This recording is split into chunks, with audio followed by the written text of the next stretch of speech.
Welcome back to DM Gives Inspiration. Today we're going to talk about a type of problem player, possibly a whole problem party, but also some table philosophy. What to do if your player's only solution to problems is violence, and how you can solve that problem or avoid it altogether. If you were planning more of a Lord of the Rings Fellowship kind of game, and it ended up more of a sitcom, that might be disappointing, but your players are still having fun. If you were planning something more Marvel superheroes in the Middle Ages, but it ended up mercenaries for hire, that might have been caused by missing a few key story beats. Your players were more invested in the loot than the people and the world. But what I'm talking about here is murderous players. In fact, the D&D community overall has embraced a single terminology for these players: murder hobo. And DMs in their conversations or posts online will throw around this term as though it wasn't their fault, as they had nothing to do with it.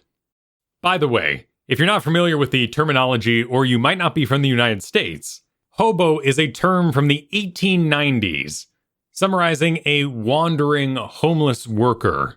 The exact etymology is debated and the origins are unknown, but it conjures forth this image of a traveler in the American West riding trains with a stick over their shoulder and a bag carrying their belongings inside. As such, they are not tied down to any one location, and they might seek riches in a far-off land, or be prone to rambles, continued travels, in a kind of Wild West way. A murder hobo, therefore, is a player's character that has no home, no ties, no relation to the story, goes around killing everything it sees, collecting the loot and moving on. This is different than another derogatory player term, munchkin, which is someone who is trying to win the game, often through power gaming, rule exploits, or conveniently misinterpreting certain rules, cheating the system. Regardless of its modern meaning, the D&D community has really globbed on to the term murder hobo as someone who plays in a hack-and-slash style. Players who do not interact with NPCs, merely kill anything in their way. Some DMs have accused video games of being responsible for the birth of this type of player. It's all those Grand Theft Autos and those Diablos, which cause players in our world to want to go on violent power trips. Fact is, this archetype has existed as long as D&D has existed. Gary Gygax never liked the idea that D&D was played in a hack-and-slash manner, instead encouraging players to build castles, form communities, kingdoms, and then manage those as the primary gold sink for their adventures. And from a mechanics point of view, this isn't the right game for a hack-and-slash adventure. There are way better systems out there if your primary goal is combat. This term has existed since the early 2000s, making its way officially online in 2007, but it's become very popular recently because of all the live streams of D&D. People are inspired by actors and performers playing Dungeons & Dragons, and they gather up their friends hoping to have a similar experience. But it doesn't go that way. And surely the players are to blame, right? Well, not necessarily. Violence, expected violence, and the amount of violence is something you should definitely be talking about in Session 0 with your players. You can listen to Season 3, Episode 4, Hosting Character Creation, to hear more about that. By thinking it's a player problem, then you're immediately dismissing how you may have caused this situation. You're heading down the road of the DM versing the players, which is not going to be a healthy relationship. It is absolutely a hindrance to your world and your fun if your players are taking all situations and turning them into combat. If every NPC interaction turns into a mugging, that's not particularly fulfilling for the type of story you'd like to play. But outside of just being a horrible player, and there are those in the world, and they should be dismissed from your table when you tried everything you can, this is a sign that a player is struggling to connect with your world. They are detached from your story. And it might also be a sign of nerves. Violence is a crutch of bad improv, of nervous performance. Violent action is the number one outcome of any high school improvisation production done in theater. It's an experience and boundary testing. So the first thing to ask yourself is, did you make violence the answer to your world? Are problems solved by violence and the players have just caught on? I'm not talking about being on location. Once you're in the dungeon and the traps are going and the boss is cackling, violence is on. Combat is one of the 3 pillars of D&D after all. But I'm talking about away from the dungeon, away from the monsters. Have you suggested to your players that violence was the best option? Have you punished your players by bringing back an evil NPC or just a frustrating one that they may have spared, let go, forgot to kill? Did you make your non-combat options too difficult to achieve or unrewarding?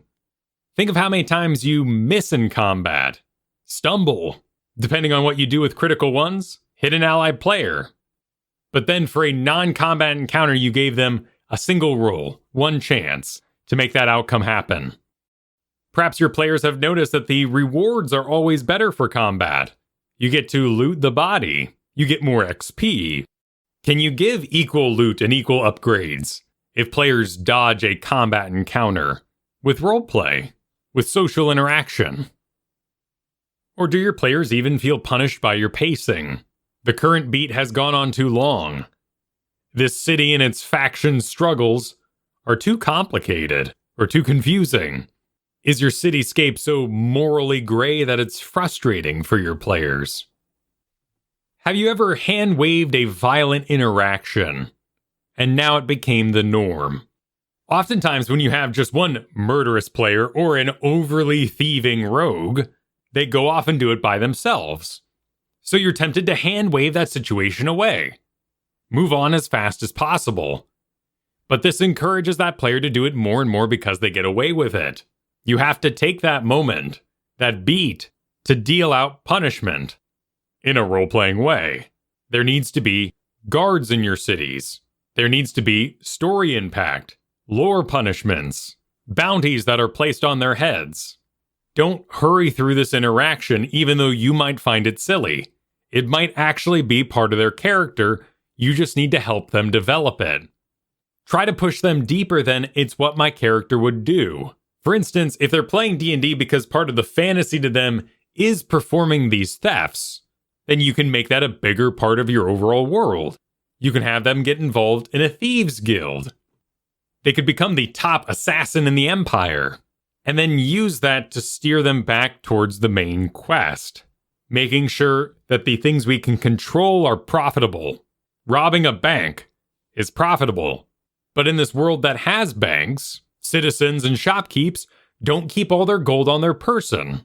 Slaying an innocent NPC is not a profitable maneuver, but allying yourself with the Thieves Guild is. Without a doubt, the number one reason you have a band of murderous players is because they don't have a home. Or perhaps, and even worse, you took that home away from them and never gave them a new one. They don't have anything in your world to invest in, to become emotionally attached to. There's no place for the NPCs they love to stay and be safe. There's nothing they can grow, so they focus inward and min-max themselves. Their only investment being combat. We often make fun of him for it, but Luke Skywalker, in A New Hope, leaves his home planet saying, quote, "I want to come with you to Alderaan. There's nothing for me here now. I want to learn the ways of the Force and become a Jedi like my father." Now imagine Luke's raw quest for power without finding that new home in the Rebel Alliance. It looks a little more dark side in that universe, just being after power and all. And just like the Rebel Alliance, a home for your players doesn't have to be a constant location. It doesn't have to be one keep, but it does need to be a collection of the same NPCs, people that they've met, become invested in, and saved. That's how they know they're changing the world and having an impact. You can combine and mix these ideas. You could have an airship with a sentient engine that the players get to know and help nurture. it allows them to invest. There's a good chance someone at your table is going to show up at your table with a tragic backstory. Your job is to find them a new home in your world.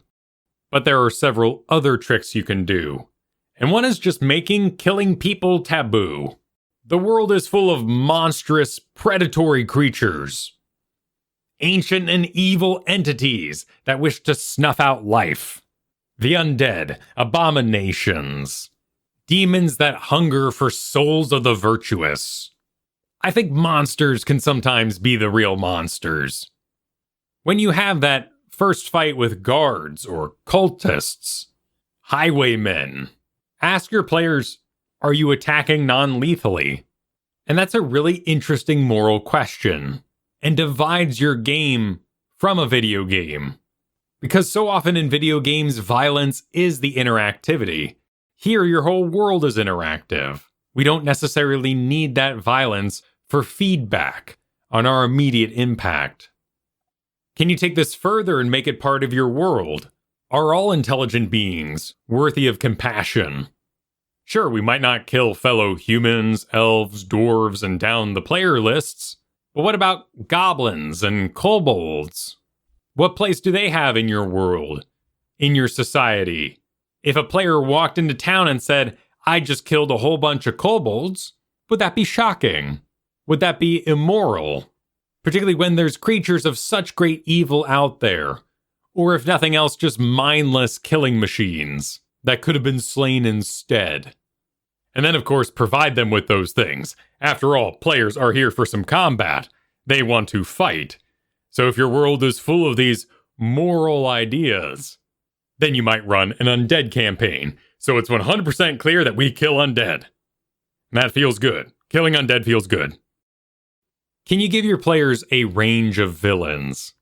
Villains that don't have to die to solve the problem. Can your villains be mistaken? Accidental? Could they have been mind-controlled? Could a villain become an ally? A powerful ally?